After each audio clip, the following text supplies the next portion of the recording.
Hello, my name is Shelley Shahanagi, and I'm with The Difference TV. I'm here today with Karen Matheson, and she has a story to tell you that will keep you captivated on the edge of your seat. How many of you have ever wondered what it feels like to die? Have you ever died? Have you ever come back? Well, Karen's done it 3 times, and I believe if there's an expert, it'll be Karen. She's written a book to tell us all about what she's learned from the other side and brought back here to help not only transform her life, but to help others transform their own. You truly are making a difference, Karen. Can you tell us exactly what you've learned from the other side?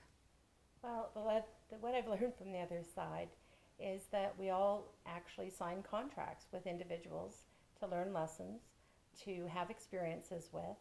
And the really important part is that we're actually very accountable. Each time that I died, I was asked who I was in this experience. That part of it was very interesting because I'd never really thought that part of being responsible. I died at the age of 8, 13, and 32. And each time I went to a different place. And each time I got different messages from different experiences or beings. My first was my grandfather. I grew up in extreme abuse. And so at the age of 8, all I knew was abuse. But when I died, my grandfather said to me that I wasn't the abuse. And that was very interesting because I didn't know anything other than that. So when I came back in, I, I had to find out who I was. And so it was very interesting to separate abuse and self. And so that incredible lesson that we have um, through self-discovery. And I'm thinking, okay, well, I was 8, so what do you do at 8 to learn about yourself? But I became a very observant person about what was going on around me, how people interacted with each other. And I always wondered because as I came back, I was empathic. I could feel emotion in another person. And so when somebody was being mean and angry or abusive, that part of it was I never understood why they would hurt somebody if they could feel the pain. And I didn't know that other people couldn't do what I could do. So between my grandfather visiting, and he was the one that was escorting me from my physical body at the first death, he would come and visit me. So I would have grandpa time, but we would just talk about things that weren't talked about in our house. And to learn and to grow and have that spiritual connection was pretty powerful. The next, going through this experience, again, if I was separated from the abuse, then who was I? And so as I grew and really tried to find my own identity within my family, within the world, that it really was different. But I also didn't realize that people didn't have the gifts that I was sent back with. So I was able to sense energy empathically. I was able to see visions. So I would dream about things that were going to happen. And also the ability to send energy or healing. And so as I grew through that, again, never really understanding the big purpose of it and thinking if everybody could do this. So I wasn't special. I was just one more person. But the part of it became was as I went through the recovery of my own abuse and finding out that process, connecting not only the spiritual body but the physical body, came into a really huge understanding that this was really going to be something bigger than I'd ever expected. And after my third death on the operating table, I was coded for 25 minutes.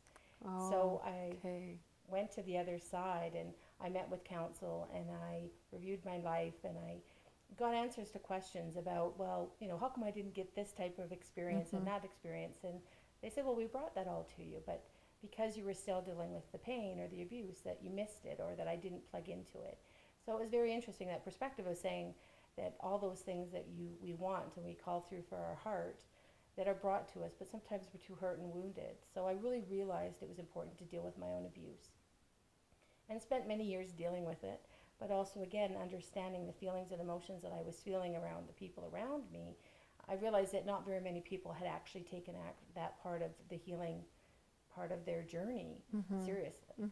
And so to go into that level of healing And then realizing that, again, all these people I can sense and feel were hurt and wounded, Yeah, yeah. that I actually started doing healing work after my third death experience. And they said I'd come back and help people heal emotionally through the physical body. I'm thinking, I'm an accountant, you got the wrong girl. But they're like, no, we've got the right one. So, I didn't know what that looked like. And I was told that I would be guided and move places and meet people and do things. And so today I actually work full time and help with abuse recovery, people that are stressed out. And I do it through energy, I do it through spiritual healing, I do it through physical touch, doing massage. And so I really do get to live this experience and a full circle of, from hurting to healing to helping. And it's been quite a journey. Wow, it sounds like it. And I'm sure there's a lot more behind that we'll be able to find out in your book. Am I right? Absolutely. Okay, very good. Well, let's just say right now, in this moment, I understand that we have a contract. That's what you're saying to me? And that contract is something that we designed? Absolutely. Okay.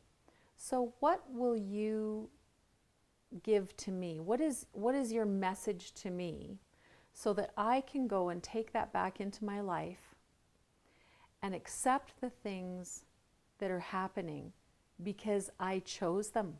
Yes. What message will you give me that I can go out and make a difference in my life? Well, I think the most important message would be for you to understand that this is about your spiritual growth. And your journey here is about looking at yourself and having that experience fully healed. You're going to have an experience and grow from it. And to not fall into victim, which is easy to do. Okay.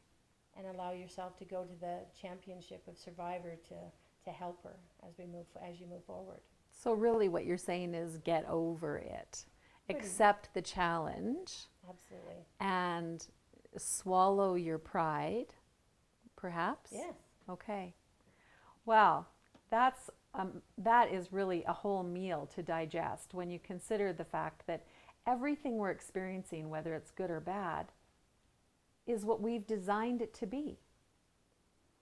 Take a look at your life today and imagine for a moment that you created this and see if you can accept it. See if you can surrender to it and see if you can go out and live your difference. I'm Shelley Shahanaghy.